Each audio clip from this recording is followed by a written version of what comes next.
How do I think the recording industry has changed over the last 10 years? That's a great question. I think a big thing for me is the success of unprofessional techniques.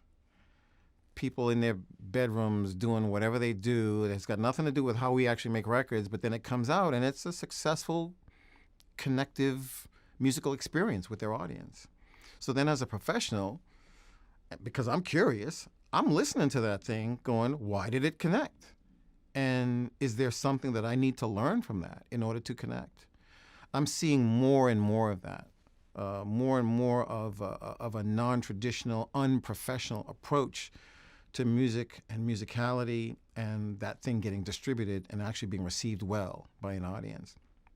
The other thing that I think has changed is plugins are delivering to the unprofessional a professional concept that the unprofessional doesn't really even know how or why it works, but they just turn it on and it sounds great.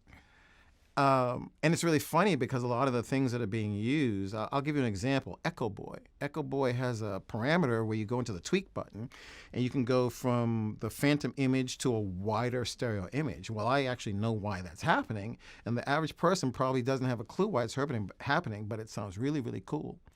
It's strange. How will my job, the job of the engineer/producer, change over the next few years? Well, the surfaces that we work with are evolving and changing. I know that Stephen Slate has this console that's basically a big silicon screen that's touch sensitive, and that's interesting. It's kind of like the Minority Report thing. I do see us going there. That's probably where we're trying to get to, where we can just kind of raise our hand and the volume comes up and we clench our fist and it gets more low end, and disperse it and it gets more high end. You know, the immersive concept is an interesting one if somebody can figure it out. And so I don't want to say it'll never happen because we only have 2 years. But at the same time, somebody's got to come along with something really, really innovative and groundbreaking so that somebody like me won't listen to phantom images and go, well, that's just a fiddling around with phase images.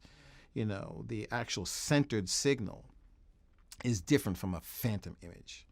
And if you want to really be immersed in audio, we've got to have multiple points of contact. And I want to have those multiple points of contact as I'm walking from my couch to my kitchen.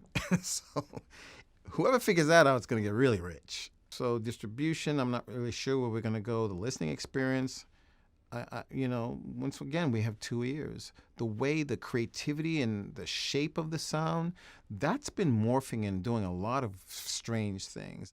And I can see in 15 years that I'll turn on the radio and I won't understand anything, and that'll be a good thing because each generation is supposed to do that.